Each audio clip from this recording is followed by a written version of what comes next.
Yes.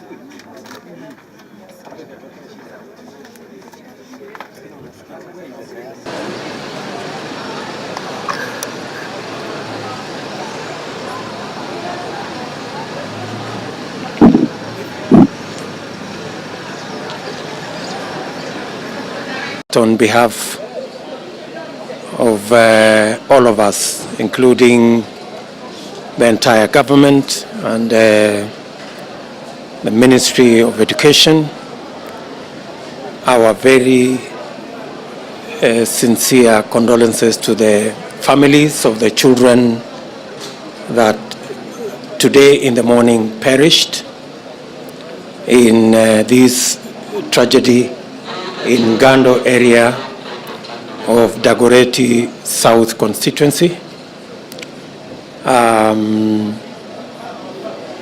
Reports so far indicate that we have lost 7, maybe 8 children.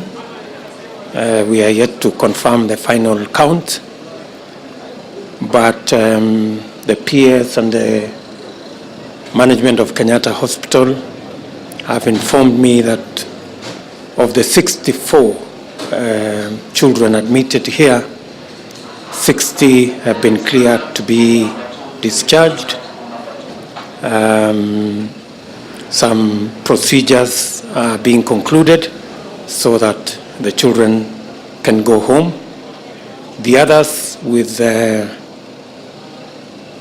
fractures and other conditions that require a bit more of management will be here, and until the doctors are satisfied that they are in a state that they can be released, the doctors will keep them in the hospital. The school in Gando area is something that had been brought to our attention in terms of the presence of a public school. We've never had a public school in that area. The school we have there is a private school, and it is unfortunate that this has happened. We've lost children, some children have been hurt, and we have instructed that the school be closed down until we satisfy ourselves that it is in a condition that it can be used again as a school. But meanwhile, we wish all the children that have been treated here quick recovery. We want to advise the parents that between Kenyatta Hospital Emergency Fund and our EDU NHIF health insurance, all the bills will be sorted out. As you are aware, the government of Kenya took insurance for all our children in our schools, and therefore we will look after them in that manner, and we will make sure that this is taken care of.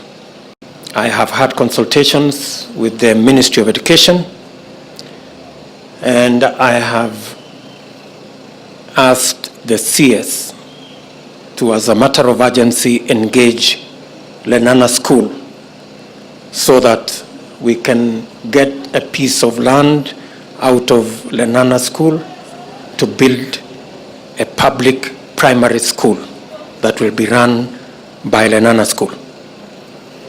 We have agreed that the government of Kenya will mobilize resources between the National Government Constituency Development Fund and the Member of Parliament, KJ, is in the loop, will produce 10 million shillings.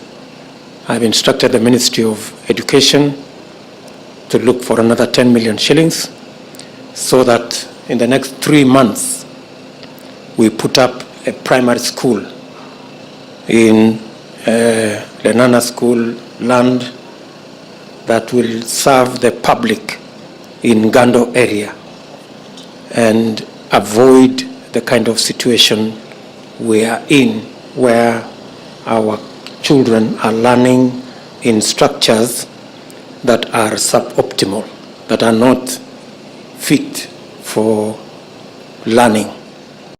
And I want to ask the Ministry of Education to carry out an audit as a matter of urgency of all our learning institutions, especially those in our informal settlements, and to make sure that they are in a state that does not endanger the lives of our children, both in terms of the structures and in terms of the health condition and the hygiene in those learning institutions.